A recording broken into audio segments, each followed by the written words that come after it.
ایک صحت مند بندہ وہ بھی ایک رات میں یہ نہیں کر سکتا. میں تو زخمی ہوں, میرا آنگن چور ہے اور میرا جسم درد کر رہا ہے. اے ظالم انسان میں کیسے ایک رات میں اتنا آٹا پیسوں گا؟ چپ ہو گئے. کہتے ہیں ابھی بیٹھا ہی تھا کہ ایک شخص آیا, اس نے اپنے چہرے کو چھپایا ہوا تھا, چادر ڈالی ہوئی تھی اور میرے لیے کمبل لایا, گدا لایا, تکیا لایا, کہا یہ تم اس پر سو جاؤ اور یہ گرم دودھ ہے, اس میں ہلدی ڈلی ہوئی ہے, اسے پی لو, آرام سے سو جاؤ. بلال کہتے ہیں میں جانتا نہیں تھا کہ کون ہے. میں نے کہا اللہ کے بندے, میں نے صبح تو یہ ساری گندم پیس کے دینی ہے, تو بستر اٹھا کے لے آیا میرے لیے, گیلے دودھ لے آیا میرے لیے, تکیا اور چادر لے آیا میرے لیے. حضرت بلال کہتے ہیں تو اس آنے والے نے کہا کہ تم فکر نہ کر, تو آرام سے سو, جب صبح تو اٹھے گا میں اسے مکمل پیس چکا ہوں. سبحان اللہ, سبحان اللہ. تھوڑا سا اپنے اخلاق کو بھی درست کرو یارو. ہمارے گھروں میں جو بے شمار جھگڑے ہوتے ہیں نا, بہو جو ہے وہ ساس کی بات کو برداشت کرنے کے لیے تیار نہیں ہے. برداشت کر لو, ساس کی بات ہے, بڑی ہے تم سے, تمہارے خاوند کی ماں ہے, اور ساس جو ہے وہ بہو کی بات سن کر اسے دل میں جگہ دینے کے لیے تیار نہیں. اللہ کی بندی, اگر رب نے تجھے عزت دی ہے, اس کے خاوند کا تجھے ماں بنایا ہے, تو پھر اپنی عزت و وقار کو باقی رکھنا.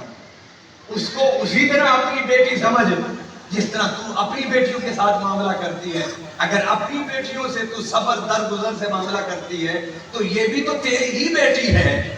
ذرا سمجھ تو صحیح, جن کو تو نے پالا وہ تیری تھوڑی تھی, وہ تو دوسروں کی تھی, آگے لے گئے. یہ تیری تھی جو پالا کسی نے دے دی.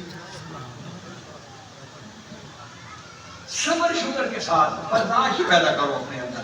کوئی تھوڑا سا زیادتی بھی کرتا ہے تو سن لو اس کو, یہ میرے آقا کی سنت ہے. حضرت بلال فرماتے ہیں کہ صبح جب میں اٹھا تو حضور آٹا پیس کے جا چکے تھے. اگلے دن پھر حضور اس نے مجھے پھر آٹا دے دیا, گندم دے دی, اسے پیسو. میں سوچ رہا تھا کہ میں کیسے پیسوں گا. اتنے میں پھر کوئی پہلے دن والی شخصیت آ گئی, اس نے پھر مجھے گدا, تکیا, دودھ پلایا کہ تم سو جاؤ, میں آٹا پیستا ہوں. آٹا پیس دیا, صبح حضور تشریف لے گئے. تیسرے دن پھر حضور آ گئے اور مالک جو تھا اس کی گندم ختم ہو گئی, ساری وہ پس چکی تھی. اب حضرت بلال رضی اللہ تعالیٰ عنہ فرماتے ہیں کہ جب حضور جانے لگے تو میں نے حضور کا دامن پکڑ لیا. سبحان اللہ, ذرا سبحان اللہ کہہ رہے ہیں. سبحان اللہ, سبحان اللہ کہنے سے دل سے بغض, نفاق, کدورتیں یہ صاف ہوتی ہیں بھائیوں. رسمن نہ کہیں, دل سے کہیں اور دل میں ڈوب کے کہیں. اللہ اکبر. مجھے پتا ہے کہ ہم نے 1 بجے کا اعلان کیا ہوا ہے. میں نے کچھ ساتھی سے مشورہ کرنا, کوئی بات نہیں, پاکستان میں 1 سے 1:30 سے 2 تک کام چل جاتا ہے. ویسے بھی تو ہم لوگ دروازے پر نکلتے ہیں نا تو بڑی جلدی ہوتی ہے مسجد سے بھاگنے کی. پھر میں آدھے گھنٹے کے بعد جب دیکھوں تو لوگ کھڑے ہوتے ہیں, بھئی کیا کر رہے ہیں, وہ جو بس یار دوست مل گیا تو چلو سوچا کہ باتیں کر لیں. لیکن مسجد سے بھاگنے کی اتنی جلدی ہوتی ہے, اور مسجد 2 منٹ نماز لیٹ ہو جائے تو کڑی دکھاتی ہے مولوی کو, دیکھو جی, اور بھائی تو جو آدھا گھنٹہ ادھر کھڑا رہا ہے وہ بھی تو دیکھ, وہ کس کام کا وقت ہے. یہ وقت تو کسی کام لگ رہا ہے نا تیرا. سبحان اللہ. آئیے میں بات کو ختم کرنا چاہتا ہوں, کیونکہ میرا بھی کچھ گلا متاثر ہے کچھ ربیع الاول کی تقریروں کی وجہ سے. لیکن پھر بھی میں نے سوچا کہ میں ضرور آپ لوگوں سے گفتگو کروں گا, کیونکہ یہ ہمارے بزرگوں کا ایک سلسلہ ہے. اس کے فیصلہ ہم لوگ نہیں کرتے, تاریخ ہم نہیں رکھتے, ہم اپنی مرضی سے کچھ نہیں کرتے. یہ جس طرح کسی نہ کسی کا کوئی سائن ہوتا ہے نا, میں آپ کو پنجابی لوگ ہیں سمجھانے کے لیے کہہ رہا ہوں, یہ سارے فیصلے ہمارے سائن کرتے ہیں.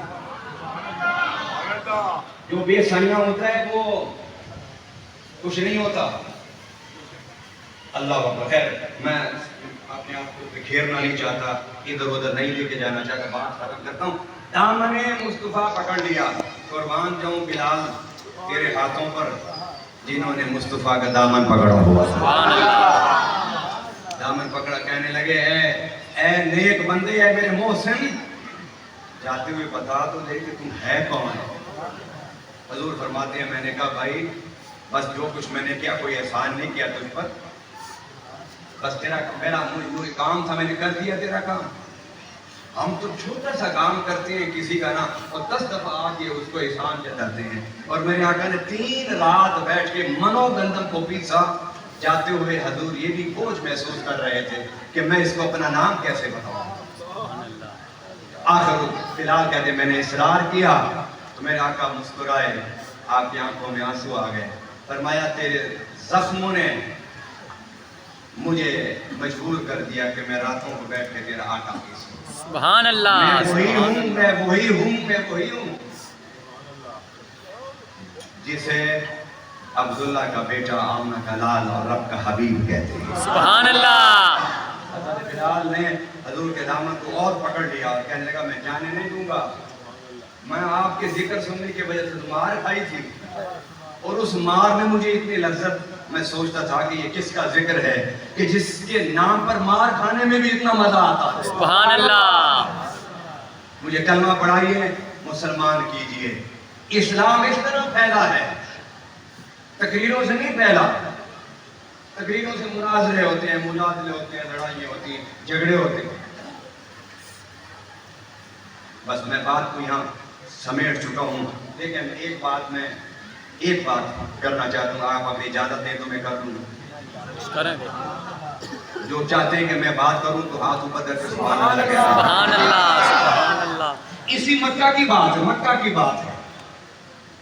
हजूर जा रहे थे तो एक बुढ़िया चौराहे में बैठी थी, क्योंकि हजूर का आमद का महीना है ना, इसलिए मैं मक्का के हवाले से भी कुछ बात करना चाहता हूँ।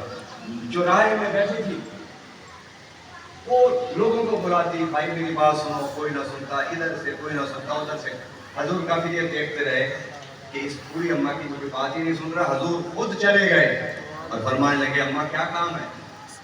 कह रही कि बेटा मेरा ये सामान उठाओ और मेरे साथ चलो, पर यही काम है। हजूर ने सामान उसका सर पर उठाया और आगे आगे चलने लग गए। तो हजूर ने पूछा कि तुम तो बूढ़ी हो, बीमार भी हो, तुम्हें तो किसी न किसी की निगरानी की, हेल्प की जरूरत है, तो कहाँ जाना चाहती हो? उसने कहा मुझे किसी पहाड़ की गार में छोड़ो। फरमाया अकेली कैसे रहोगी वहां पर? उसने कहा बस मैं अकेली जिंदगी के बाकी अयाम गुजारना चाहती हूँ। उसने कहा मसला क्या है? मेरे आका ने फरमाया क्या मुश्किल है, मैं तेरी मुश्किल हल करता हूँ। सुभान अल्लाह, कितनी खुशकिस्मत थी वो बूढ़ी कि जिसको मुश्किल हल करने वाले रसूल खुद कह रहे थे जरा बता तो सही मैं तेरी मुश्किलें हल कर दूं। सुभान अल्लाह। बस यही तसव्वुर दिल में बिठा के बैठो कि हाथ उठने में हमारे देर होगी, लेकिन रब के करम करने में देर। लेकिन अब अगर कोई झोली ना फैला सके, कोई रब से मांग ही ना सके, इल्तिजा ही ना कर सके, रब के दरबार का दरगाह का बेकारी ना बन सके, उसको फिर क्या मिलेगा? फिर शिकवा रब से नहीं करना है, रसूल से शिकवा अपने नसीब से करना कि शायद हमने सही ढंग से रब से मांगा ही नहीं। सुभान अल्लाह। अच्छा हजूर जा रहे हैं, फरमाया क्यों जा रही हो तुम मक्का छोड़ के? उसने कहा मैंने सुना है कि मक्का में एक शख्स आया है जो उसे देख लेता है उसका हो जाता है, या जिस पर उसकी नजर पड़ जाती है वो भी उसी का हो जाता है। और लोग अपने आबा व अजदाद का मजहब छोड़ छोड़ के उसके गुलाम बनते जा रहे हैं। मैंने सारी जिंदगी लात उज़्ज़ा मनात की इबादत में गुजारे, मैं इसी पर मरना चाहती हूँ, इसलिए मैं जा रही हूँ अपने मजहब को बचाने के लिए कि जिंदगी के बाकी दिन मैं किसी गार में छुप के गुजार लूं। मैं जुमला बोलूं आपके लिए, जिसकी नजर से छुपना चाहती थी उसकी नजर का तो शिकार हो। सुभान अल्लाह। उसने तो उसकी बोझ उठाया हुआ था। अल्लाह अकबर। अब हजूर जा रहे हैं, वो बातें करती जा रही है, हजूर के बारे में कम बिच कहती जा रही है। मुझ जैसा कोई होता ना, मैंने उसको बोझ उठाया होता, दो बातें मेरे खिलाफ करती, मैंने गठरी उठा के उसको मार दी थी। मैंने कहा अपनी गठरी संभालो, एक तो तेरी गठरी उठाऊं फिर मैं तुझसे बातें भी सुनूं। कितना बड़ा दिल था मेरा। सुभान अल्लाह। ऐसे नहीं रब ने कसमें उठाई, अलम नशरह लका सदरक, इसलिए तो इश्क वाले बोले ना, वो कहते हैं अलम नशरह सीना है। सुभान अल्लाह। अलम नशरह सीना है, बुलंद आवाज से अलम नशरह सीना है। ये सरगोदा झंड वाले तो बोले ना, इसलिए कि पीर मीर अली शाह का शेर है, और पीर मीर अली शाह को सारा फैज़ पीर सियाल लजपाल से है। तो क्या काम है? अलम नशरह सीना है, लोका दिया लख थारा साड़ी ठार जिस मदीना ठार है वो बोले बाकी चुप रहे। सुभान अल्लाह। लोका दिया लख ठारा साड़ी ठार मदीना है। अगर ये जुबान से जो कहा है ना हमारी ठार मदीना है, ये हकीकतन बना लो अल्लाह की कसम, मदीना से अभी फैज मिल जाए। सुभान अल्लाह। अल्लाह अकबर। हजूर चलते गए, फरमाया बूढ़िया ने कहा बेटा यहाँ रख दो। हजूर ने गठरी रख दी, वापस जाने लगे तो उसने भी दामन पकड़ लिया। कहने की बेटा तूने मेरी गठरी उठाई, मेरे साथ चला, मेरी तो कोई बात ही नहीं सुनता था, तूने मेरी बात सुनी है तो अपना नाम तो बताते जाओ। हजूर फरमाते हैं कि मैंने सोचा कि मैं नाम इसको बताऊं ये शर्मिंदा होगी, क्योंकि मुझे जो बुरा भला कह रही थी उसको जब ये पता चलेगा अच्छा मैंने इसी को बुरा भला कहती आई हूँ, शर्मिंदा होगी। फरमाया ना अम्मा क्या करना, नाम पूछ के तेरे काम हो गया, बस ठीक है। कहते नहीं बेटा नाम बता के जाओ। हजूर ने पहले चेहरे पर मुस्कुराहट लाई ताकि इसको तकलीफ ना हो। मुस्कुराहट लाने के बाद मेरे आका ने फरमाया बूढ़ी अम्मा जिसको तू बुरा भला कह रही थी वही तो मैं मोहम्मद हूँ। सुभान अल्लाह। हजूर ये कह के चल पड़े। यारो ये बातें सिर्फ सुनने के लिए ना रखो, खुदा के लिए इसको दिल में जगह दे दो।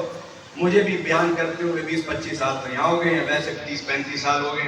अगर आप मेरी इन बातों को याद करके दिल में बैठा लोगे तो जहाँ आपकी निजात होगी मेरी भी निजात का सामान बन जाएगा। सुभान अल्लाह। अल्लाह अकबर, अल्लाह अकबर। हजूर का दामन पकड़ लिया, फरमाया आप क्या चाहती हो बेटी? कहने लगे कि उठाओ गठड़ी। फरमाया आप कहाँ जाना है? उसने कहा कि अब जहाँ तू जाएगा मैं वहीं जाऊंगा। सुभान अल्लाह। अब तू मुझे वहां रख ले अपने कदमों में, जिंदगी के पता नहीं कितने दिन हैं तेरे कदमों में गुजारूंगी, तेरे कलमे पढ़ के गुजारूंगी, तेरे इशारों पर फिदा हो जाऊंगी। सुभान अल्लाह। अल्लाह अकबर। हमारे दरमियान प्रोफेसर सईद अहमद खान साहब तशरीफ फरमाए हैं, बकियतुस सल्फ हैं, आसारुस सल्फ हैं, बुजुर्गों की निशानियां हैं। मैं इनका बड़ा शुक्रगुजार हूँ कि इन्होंने इस हालत में भी हमारे मरकज़ बिलाल के लिए वक्त निकाला, तशरीफ लाए, अपनी ज़ियारत कराई, दीदार कराए। अल्लाह इनको ज़िंदगी भी दे और सेहत भी अता फरमाए।